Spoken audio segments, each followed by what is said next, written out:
पहलगाम में हुए आतंकवादी हमले पर देशव्यापी शोक के बीच भारत द्वारा उठाए गए खड़े कदमों के विरोध में पाकिस्तान ने 1972 के शिमला एग्रीमेंट को सस्पेंड कर दिया है।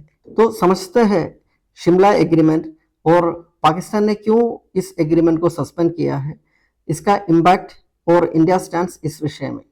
व्यापक जियोपॉलिटिकल इम्प्लीकेशंस वाला एक महत्वपूर्ण कदम में पाकिस्तान ने 1972 के शिमला एग्रीमेंट को सस्पेंड करने की घोषणा की है। पहलगाम में आतंकवादी हमले के बाद बड़े तनाव के बीच आया यह निर्णय भारत पाकिस्तान रिलेशन में संभावित रूप से महत्वपूर्ण मोड़ है। शिमला एग्रीमेंट, जिसे लंबे समय से दोनों देशों के बीच बायलैटरल डिप्लोमेसी की आधारशिला के रूप में देखा जाता है, शांतिपूर्ण संघर्ष समाधान सुनिश्चित करना और नियंत्रण रेखा एलओसी पर स्टेटस को बनाए रखने के लिए बनाया गया था।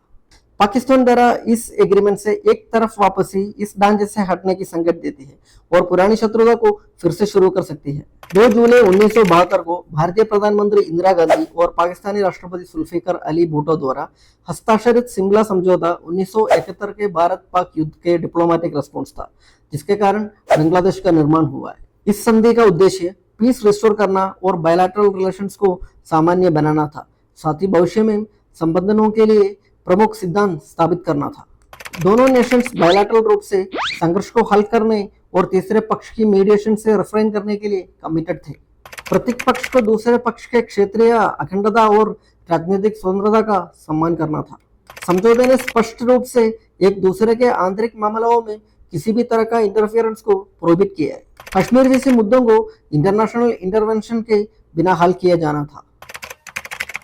1971 के युद्ध से विराम रेखा को एलओसी में बदल दिए गए, जो जम्मू और कश्मीर में वास्तविक सीमा है।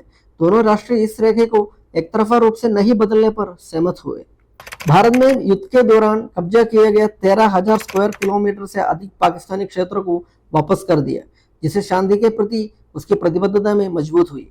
हालांकि तुर्तुक और चलुंगा जैसे रणनीतिक क्षेत्रों को बरकरार रखा गया।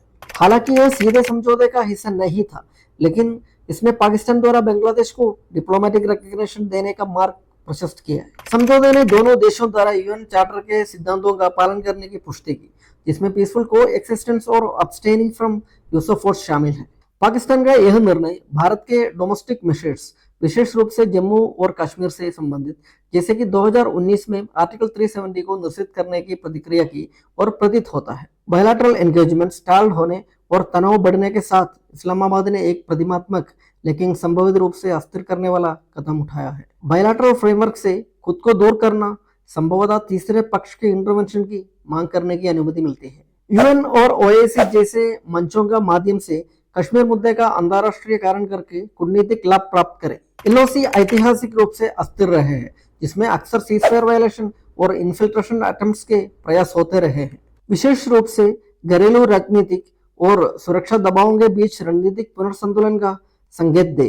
शिमला समझौता ने नियंत्रण रेखा के लिए म्यूचुअल रिस्पेक्ट को कोडिफाई करके तनाव को कम करने के लिए एक रूपरेखा प्रदान की। अब उस रूपरेखा पर सवाल उठ रहे हैं। अब देखते हैं इंडिया स्टैंड्स और फ्यूचर आउटलुक इस मुद्दे पर। अभी तक भारत ने कोई आधिकारिक प्रतिक्रिया जारी नहीं की है।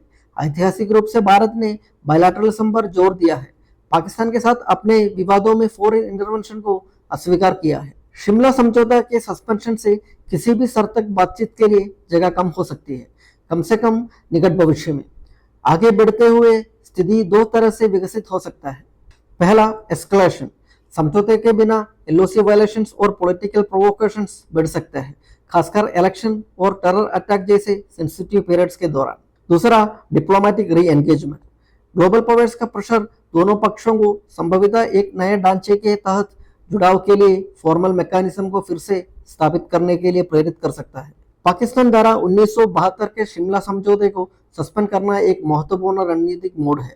यहाँ बायलैटरल एंगेजमेंट के प्रमुख स्तंभ को हटाता है, नियंत्रण रेखा पर संघर्ष के जोखिम को बढ़ाता है और दक्षिण एशिया की सबसे कंट्रोवर्शियल डिस्प्यूट कश्मीर में ग्लोबल इन्वॉल्वमेंट को पुनर्जीवित कर सकता है। हालांकि दीर्घकालिक प्रभाव अभी भी देखा जाना बाकी है, लेकिन इस कदम से दशकों से बनी एक फाउंडेशनल पीस स्ट्रक्चर को निर्विवाद रूप से कमजोर किया गया है।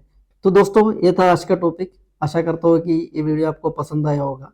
पसंद आए तो इसे लाइक, शेयर, सब्सक्राइब जरूर करें और आपका जो भी ओपिनियन है कमेंट्स में लिखिएगा जरूर। तो मिलते हैं अगला वीडियो में। धन्यवाद।